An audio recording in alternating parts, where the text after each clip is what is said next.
Right, good afternoon, ladies and gentlemen. My name's Tony Harris. I left the military last month, so no more rank or anything like that.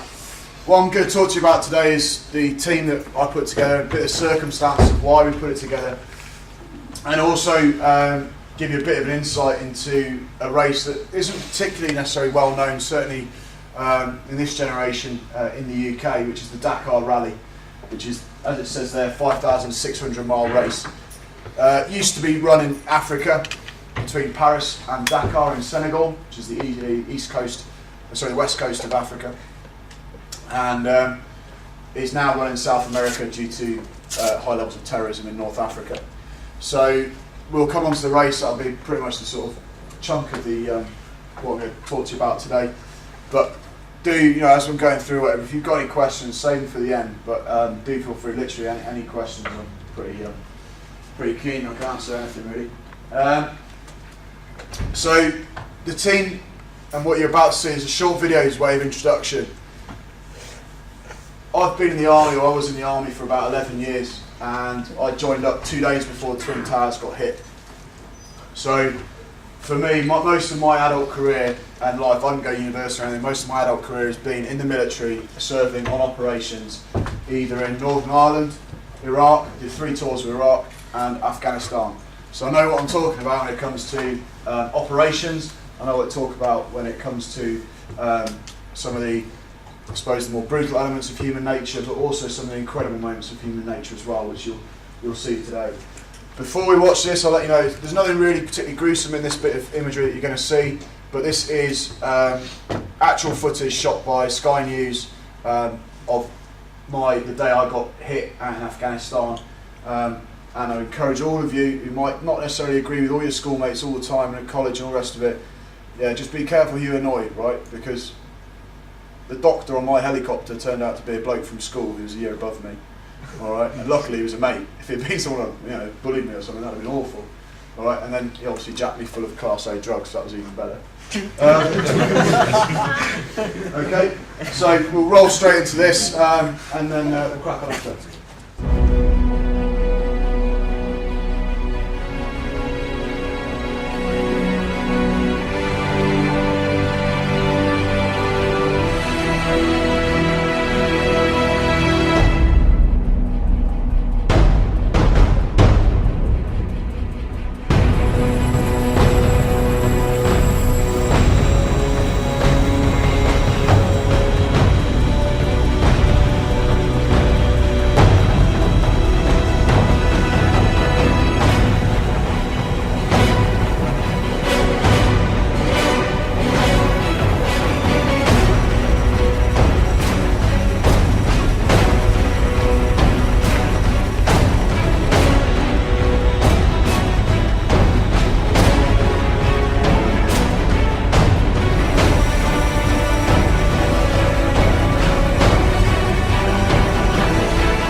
This extraordinary Race to Recovery campaign. And Tony, tell us what you're trying to do. I know it's all towards the Dakar in 2013.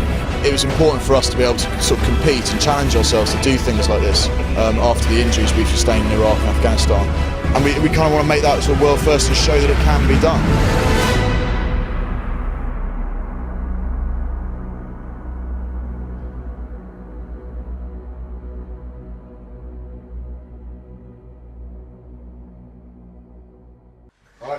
May 21st, 2009, I was out in Afghanistan. It was my first tour of Afghanistan. I was serving a place called Sangin in Helmand province.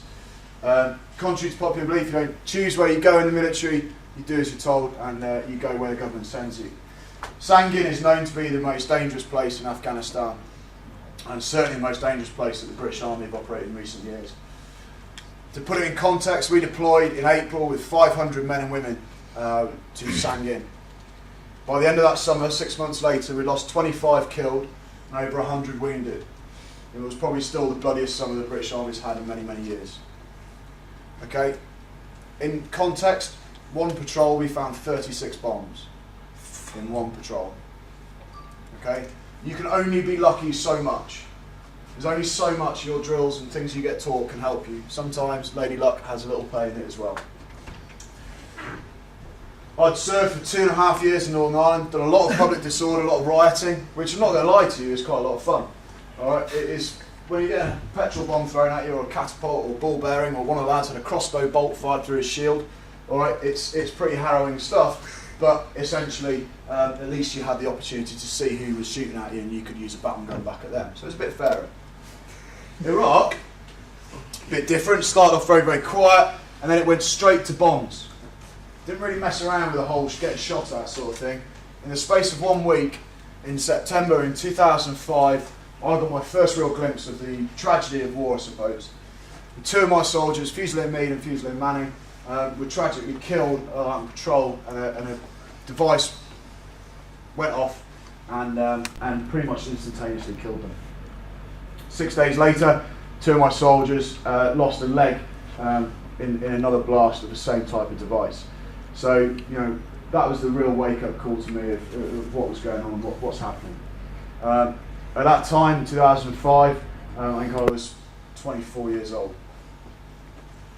So I then deployed to Afghanistan. This time I'd got a young family, my missus was pregnant with our second child, and we made the decision that rather than use my 2 weeks of leave to come back, and she may give birth, she might not give birth, you know, it's like, who knows, I'd come back 6 weeks afterwards.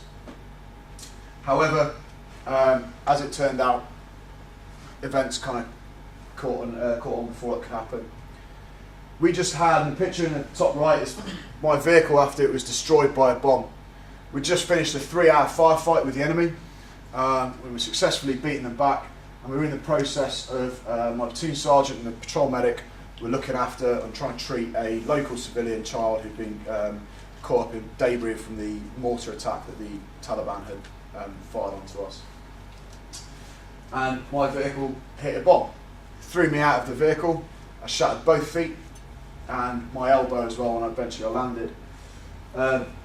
Between me and the vehicle, there were 6 other bombs. Now, obviously I could have done the Monty Python thing, or Blackadder, and landed on one, scattered myself over a large area. But luckily I didn't, and then the blokes obviously just straight away took the piss out of me for being careless and not being good at my job. Which is the sort of banter you need when you're lying there and you can't really get your morphine pen and it's starting to hurt a little bit. So within about 30-40 minutes I was on the helicopter and being flown back to Camp Bastion. No one else had been hurt in the incident, thank God, and you can see the bottom right, the guys treating me on out there. They had enough time to take photos, obviously it wasn't that severe. It's probably the more tasteful of all the photos rather than the guys sort of and obviously they took the piss out of me, like going, well boss, there are easier ways of going home to see your daughter. Yeah, cheers guys. So that's where everything kind of started. And that was, like I say, was in 2009. So I got flown back to Camp Bastion at the top there in Afghanistan, first class medical centre, got treated there. Obviously you can see I had both feet still at that point.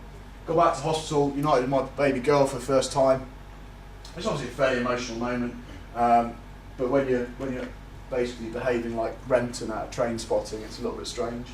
And then this was the initial surgery I had, which was just to bolt and plate my left foot, and a lot of metal work in my left arm and stuff like that. Unfortunately, over the course of 9 months, I underwent about 30 operations on my foot because infection got in. Every time I kept thinking it was getting better, it got worse. Ended up getting rushed to intensive care a number of times, and it even ended up in intensive care after a particularly tricky operation went wrong. So I was about 12 hours under the knife and it all went wrong and I lost a lot of blood, and I woke up and Ozzy Osbourne stood by my bed in Birmingham, and that is surreal. If you're going to wake up in a hospital bed, don't have Ozzy there, particularly when it looks like he's more off the place and needs your bed more than you do. But also, it led to a lot of things, and one of them was I started looking at my life going, well, every year I'm here, I reckon, is about 1.25% of my life. Every year I'm in hospital. Right? There's an option there of being in hospital for 2.5, 3 years. And I was like, okay, that's a long time, and I'm not guaranteed to have any form of mobility. I'll probably still have pain at the end of that. So my wife and I had a chat, and we decided that we'd go for a below knee amputation of my left leg. So that one there, we cut off below the knee, and within 6 weeks I had prosthetic leg fitted. Within 8 weeks I'd gone and climbed a mountain in Wales, because one of my dreams has always been to go for special forces or something like that, and I wanted to prove to myself I could still go hill climbing. I could, but it really hurt, so I decided against that. And that's when I started looking at rallying and motorsport as a potential outlet for me to be competitive again, which is important, to be part of a team, which is something I've come from, and to focus on not only me getting better, but other people getting better as well. Also, one of the side effect bonuses of, and you might not be able to see this particularly well, one of the side effect bonuses of being a below knee amputee is that it means that any party you turn up to, you've got a pint glass. So, it fits it precisely. You're probably not on this sort of level yet, but it fits precisely one bottle of champagne poured into it, which I think makes for a pretty good night. So, and also, if you're going for a bit more of a classy night, you can just keep the leg on it, put it on the table. It's a wine bucket, so it's nice. It's got sticking in. And also there I got sponsored by an American company. They gave a bit of sponsorship money to the team to have a sticker on my leg saying Carlton Stump Cutters. So when the Americans, when people say they don't get irony, I think they do. So we started with a Freelander, and this is where we ended up with the Wildcat, bodied Wildcat. Some of you would have seen us on Top Gear, and we did that a couple of years ago. It was our first race. And yeah, I might have crashed it a little bit. But not as badly as that on the bottom left. These cars are built to survive, they're built to last, and they're rugged. That one there, we were in Morocco, and we came over a dune. The dunes had all been nice and smooth, and then one of them was just a knife edge drop. And the car just went over, nose into the desert, smash over on the roof, whacked on the tow strap, got it turned onto its wheels, let the oil settle for 5 minutes, kicked the windscreen out and drove on. So, quality cars. It also meant that we could involve more people. We wanted to grow the team. So Land Rover came on, and Bosch, and big names like that. The Royal Foundation of Prince William and Princess Catherine and Prince Harry came on board, and Google, and all these great people came on board to support what we were doing, because we were trying to show that anything's possible. In motorsport, you're not in a separate class. It's not like Paralympics. You get a car, everyone's like, yeah, really nice to you, and then you get a car, you're going to compete, and they're not going to give two hoots if you're disabled. They're going to beat you, or you're going to beat them. And that, to me, was awesomely refreshing, to actually be able to go out there and compete and use technology. So the guy on the bottom right came up with a cunning design for, because obviously my clutch control's pretty poor now. I was riding the clutch a lot, and our original plan had been to get a little switch underneath the clutch. Every time I put my foot on the clutch, this Land Rover side light on the dashboard would just blink on and let me know that my foot was on the clutch. And that was really bright. So I sort of said to the guys one night after racing, can you just turn it down a little bit, just put some black tape on it. Got in the car the next morning, foot on the clutch, tit. Yeah, cheers guys. And so he came up with an idea, like Bosch fitted an actual sort of LCD display in the car, did lots of computer jazzing around, a potentiometer in there, and figured out if I was going to be riding the clutch, a big warning light would come up. So essentially all they did was they made the process more expensive and more accurate, but still retain the same messaging features as the first one. So every day of the Dakar I'd get different messages about what sort of person I was. And we ended up deploying, it's not an entirely accurate picture at the top right, there was actually 4 race cars, 1 race truck, 2 big support trucks and 3 support cars. So that's 10 vehicles in total, 28 people going for the Dakar Rally. But we didn't only just want to become the first disability team to go out and do Dakar Rally. We also wanted to make sure we were inspiring people, other people who'd gone through difficult times. Like there was a Belgian girl who lost both her legs at 19 to meningitis. Was in a really bad place, saw that Top Gear episode, got in touch with us, and we got over for Goodwood Festival of Speed. She met the team, she came to one of the races with us, and she turned her life around because she'd been really self-conscious, scared of going out. She had big scars on her body.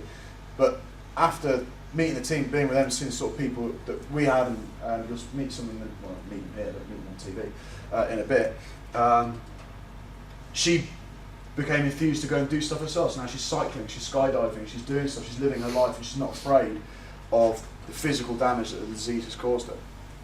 Okay, because it's not the physical representation that defines you; it's who you are. You know, it's you, your mental self, that defines who you are. So, like I said at the start, a lot of people get injured, a lot of people get hurt. It's not just the people who are injured; it's their families as well. We don't choose where we go, and we certainly don't choose to get blown up.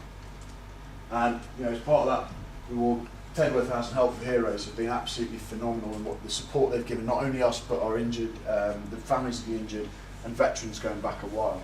And it gets all the charities in one place. So we've been fundraising for that. We've raised I think £150,000 odd to date. And we want to try and raise some more as well, because it's something that's never going to go away. These injuries, you can't just plant your leg in some fertiliser and it comes back. And stem cell research can only do so much. So this is very much something looking to the future.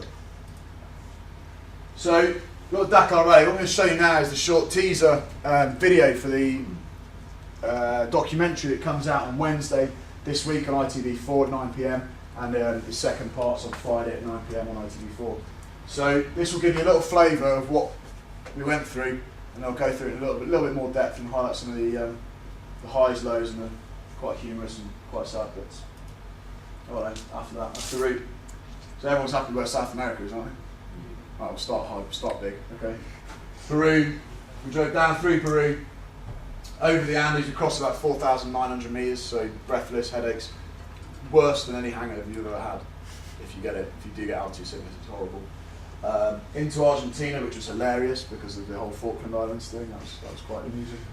And then back into Chile to finish. And all this was either desert, mountain passes, huge drops down one side of the tracks while you're racing. So a kilometre drop, and yeah, it was pretty nuts. So, and in the middle stage, car race distance, this one here, some huge special stage, sort of 593 kilometre special stage. And that means you're racing for 593 kilometres. You don't know what the ground is in front of you. You just got to drive as fast as you can with what you can see. And that is incredibly challenging. You'll see why it was even more challenging after watching the video.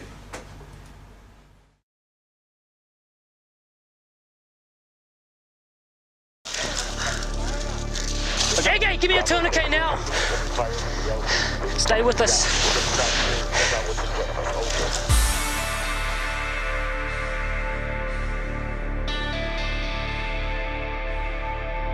When I looked down, I just saw bones poking out the end of my legs. My feet had turned into what they call pink mist. They just disappeared. I remember asking the army medic, could I see my left leg, and he said, you don't have it. It was quite a horrific sight. The foot and ankle had completely got blown off.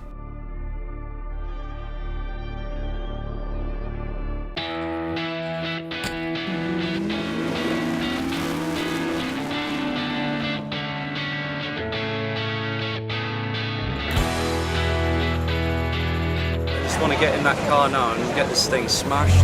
Been waiting my whole life for this. A spectacle like no other, I think, really. While you're lying here with no legs, you reach down, you can't feel your knees because nothing's there. Never in my wildest dreams to imagine that we'd be here in Peru, about to embark on this incredibly challenging 5,600 mile rally raid.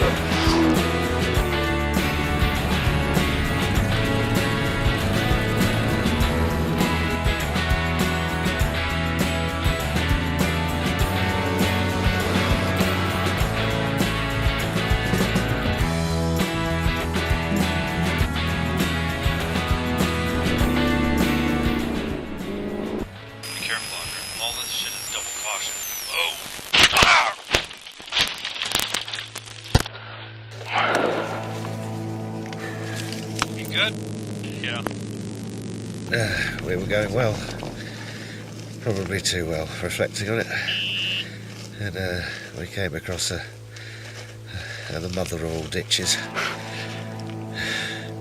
And we both said lots of expletives very quickly and hit it. I stabilised the casualty. I think he's got a broken arm, he's certainly broken something, because the quad bike just ploughed straight into him, then carried on, which is pretty terrible. I've got to make the call for the team, Tony, and your safety in what I'm hearing about the later dunes at night and you being unsupported, and there has been crashes out there and injuries.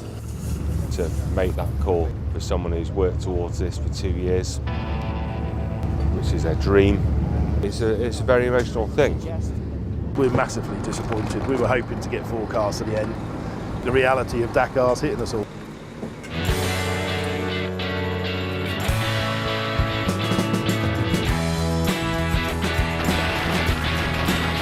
So Matt, why are we stuck in the middle of a desert? We've had overheating problems. This is air filter. We're gonna sign off. And then, look at the view, look at the view. Yeah. Might get the deck chairs out and enjoy Dakar. Yeah.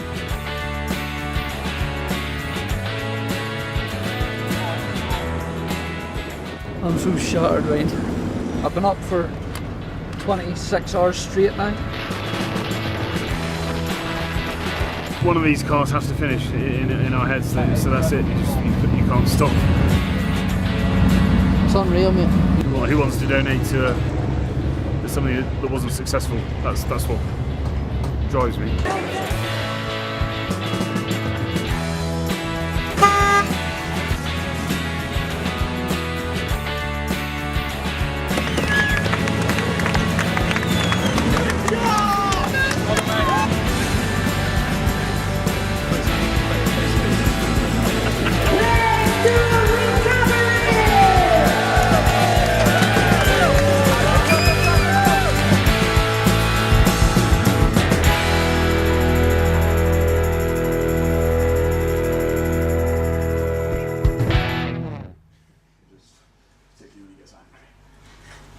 Right, so our aim was to compete with these 4 cars, these Wildcats, and finish the race, preferably as a team.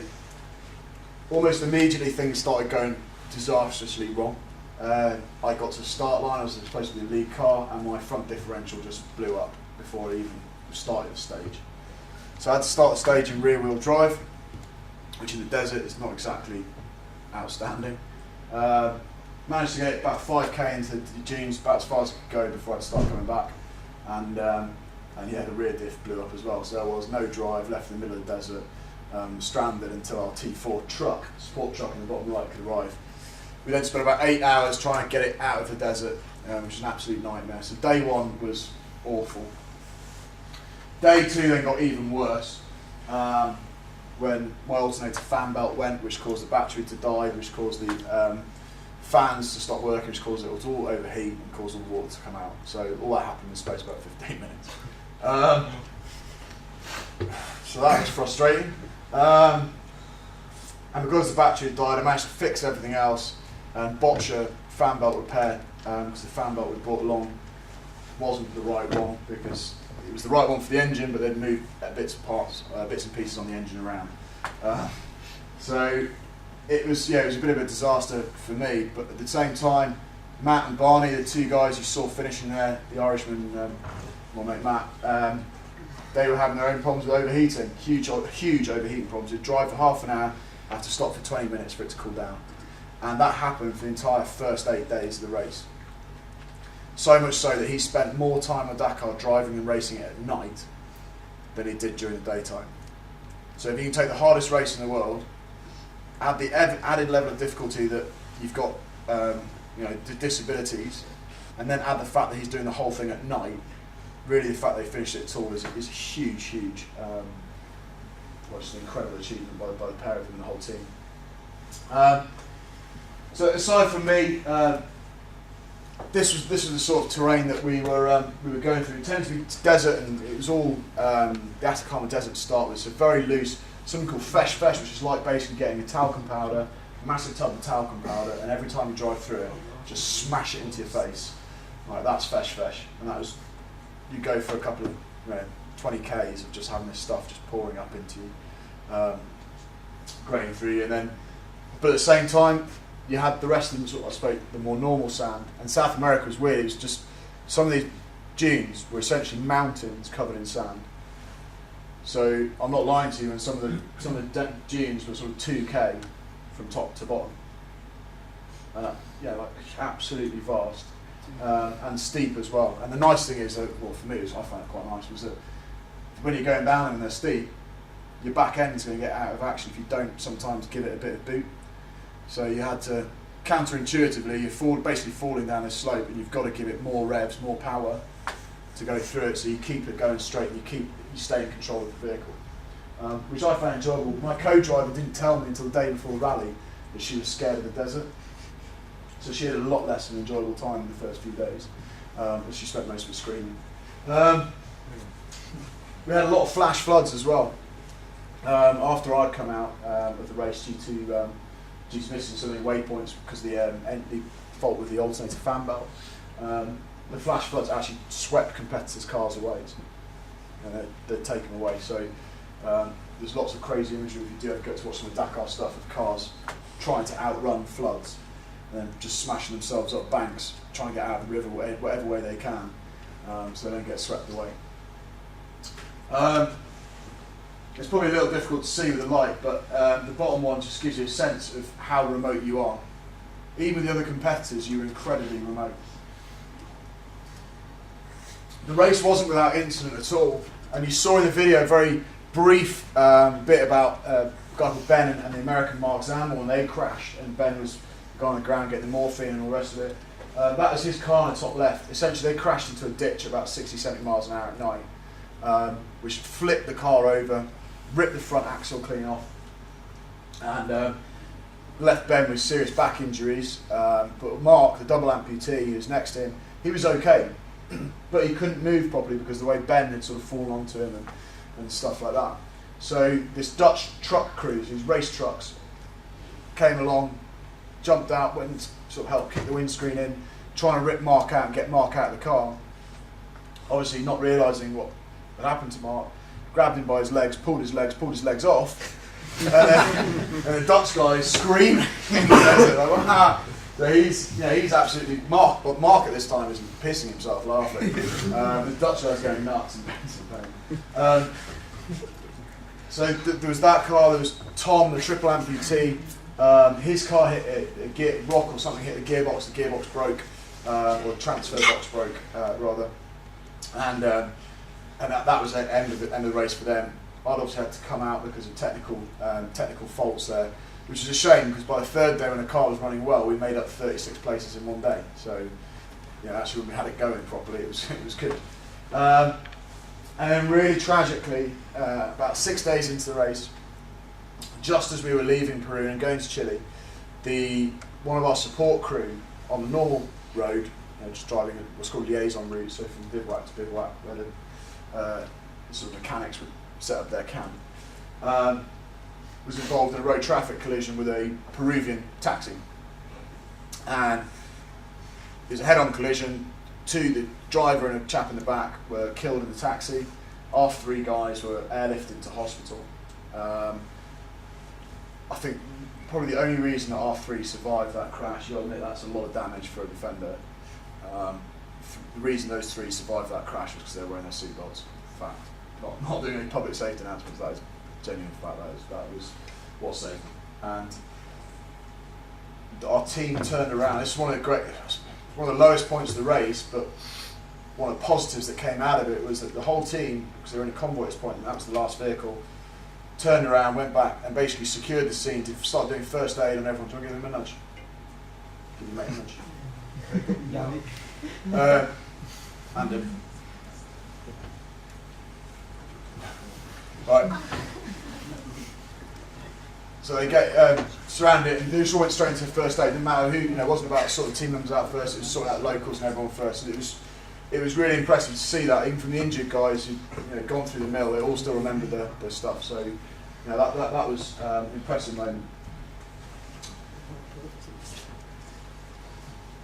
The one on the left is the bivouac. That was about somewhere between 4,000 and 5,000 people every day would come in, move in, set that up, and then the next morning early, everyone packs up, drives to the next one. Every day for 14 days, 5,000 people on the move. It was unbelievably impressive to see it in action. And that, I suppose, highlights some of the genes I was talking about size-wise. So it is an epic country. If you ever get the opportunity to go, South America, I obviously recommend it. It's incredible. But it wasn't just the sort of physical and mechanical fatigue to the people and the vehicles. A lot of it was mental. And right. So see the bottom left there, you got one of the American guys who's lost his leg above knee, and he's actually swapped it, taking one of his spare legs, giving it to Tom, because Tom's legs broke because the sand and desert got into them. So again, another bonus is you can always swap legs around. So in this instance, it didn't work quite so well because Tim was a slightly different height to Tom, so it just looked a bit odd when he was trying to walk on him. But it was fascinating to watch the way different people came to different conclusions about what they could get away with prosthetic-wise. So Mark, the US Marine, bomb disposal guy, he had deliberately shorter legs and had a locking pin in his legs so that he could walk in the desert with them, which Tom couldn't because he had electronic knees. So there's a lot of different thinking, lateral thinking going on about how you could get around problems and work it out and use technology or not use technology, whichever was better. All right, and then it all basically came down to the one car. Joy, she was the last car in it. All the other three were out, and for 7 days, or 8 days rather, he drove pretty much on his own, quite often at night. Very rarely saw anyone else, but put in massive amount. He spent, I think, 72 hours behind the wheel, just 20-minute breaks behind the wheel during one particularly bad stretch. So for Matt, he said afterwards, the biggest challenge for him was the mental challenge of staying awake and concentrating for that long. And there they are, the sort of Dakar heroes. So that was the team that crossed the line. Two of the guys who'd been airlifted to Lima flew down to Santiago to meet us there, and one of the other guys was airlifted back to the UK, where he's still sort of undergoing a bit of his recovery. As you can see, even despite the highs and lows, it was absolutely soul. It was heart-wrenching, me not finishing after so much effort, and for everyone who's involved who didn't finish, it was gutting.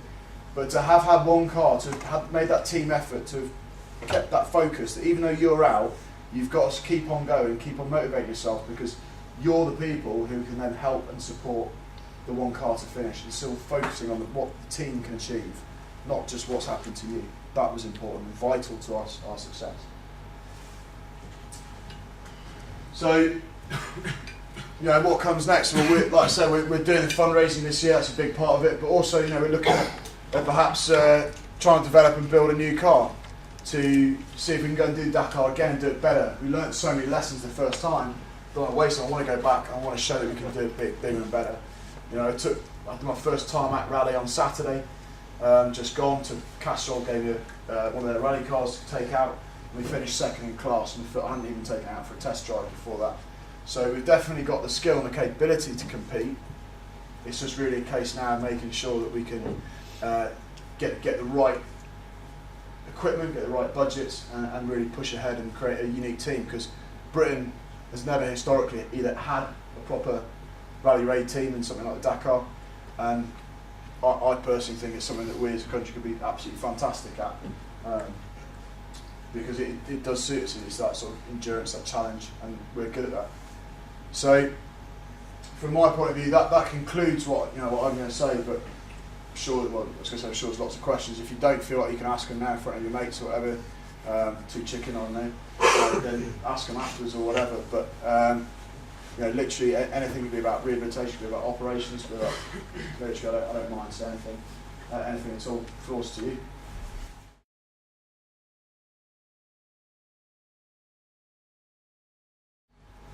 You had to fit within the the rules. So you couldn't increase your engine size or stuff like that, which is just standard. You wouldn't need that because of your disability. From the point of view of disability, no, not really, because actually we use sequential gearboxes, so we flat shift through the gears, which meant I didn't have to. So you're not using the clutch; you just wait for the revs to hit the right point, and you just pull through the clutch through the gears, which made a big difference to me, because over time, because your legs are kind of like a pivot. There's no real. I can't bend my ankle forwards. If that makes sense, it just stays upwards. So obviously using a clutch is a bit of a pain. All that sort of stuff. Just thinking through using a gearbox better, or having a better gearbox like we did. We had Quaife gearbox, which was brilliant. And for Tom, actually, it was more a case of choosing the right side of the vehicle for Tom. So he was the only car that was a right-hand drive car. All the others were left-hand drives, because Tom's got his right arm, so he felt as a co-driver would be better for his arm to be in the middle of the vehicle where he could reach things and do things. So that was really it. But there's not, the limitations are really the space in the car and the amount of power you're drawing from the car electronically. You don't want to drain too much from it, because because you're using so many fans in particular. That was trying to get that balance right. Was a bit of a trick.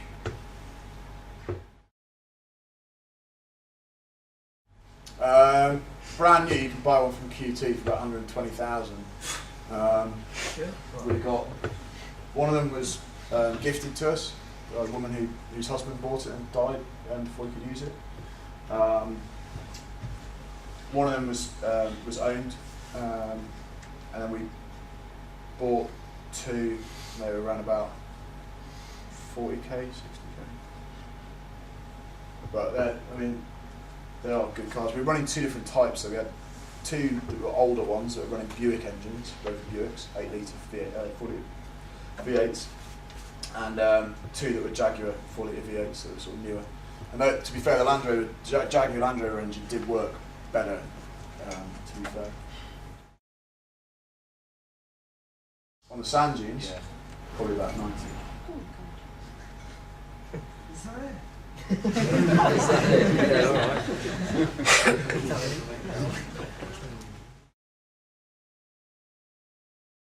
I think a lot of that preparation happens before anything. Before, like for instance, none of you probably think you're going to be involved in a crash or something's going to happen to you in your life. I didn't go to Afghanistan thinking I was going to get blown up. So I still reckon that a lot of my dealing with it was actually sorted before I actually went. So it's like little things like how you work by setting goals. So I started real small and then built it up from there. So like learn to walk again or walk without crutches or something. And then I think it helps being able to take the piss out of each other and constantly look to other people. Because you look at it and some of the guys will, they could be really bad off, could be a burns victim. The burns victim will look at the guy who's blind and go, oh, I'm glad I'm not blind. The blind guy looks at the triple MTs and I'm glad I'm not triple MT. Do you know what I mean? Everyone tries to find something that's possibly worse off or whatever. It is a strange way, and you can't stay down about it because everyone has their bad days. That's a given. I'm not going to lie to you. It's just been roses. But it's the saying on the team was the mark of a man is the manner in which he rises, not the manner in which he falls. And that I think we did bear throughout everything we did. Is that a lot of bad stuff happened to us, not only before the race but on the race. And it was a case of pick yourself up, dust off, and you've got to carry on. And life doesn't stop just because something bad happens to you. You've got to face and prepare for stuff. Bad stuff will happen. It happens all the time. But how you deal with it's up to you. If you're going to let it crumble and destroy your life and show you're weak, then fill your boots. No, the army were very supportive. The military were very supportive of the fact that we were doing it. It taught us a lot about business, because as you run like a business, obviously money and cost of it. So it was separate to the military. They didn't endorse it per se. Partly also it was our choice, because we sort of said we've got to go to South America and go through Argentina. I don't want this to be a military thing, and thus come under the whole Falklands Malvinas problems and diplomacy. So we deliberately kept it a bit separate, but we had to pay our due diligence and respect to the military regarding people's exposure on TV and media and stuff like that. But no, they were brilliant. They were very supportive and happy of the whole project. So it's good. Well, thanks very much for your attention, guys, and have a good rest of the day. Take it easy.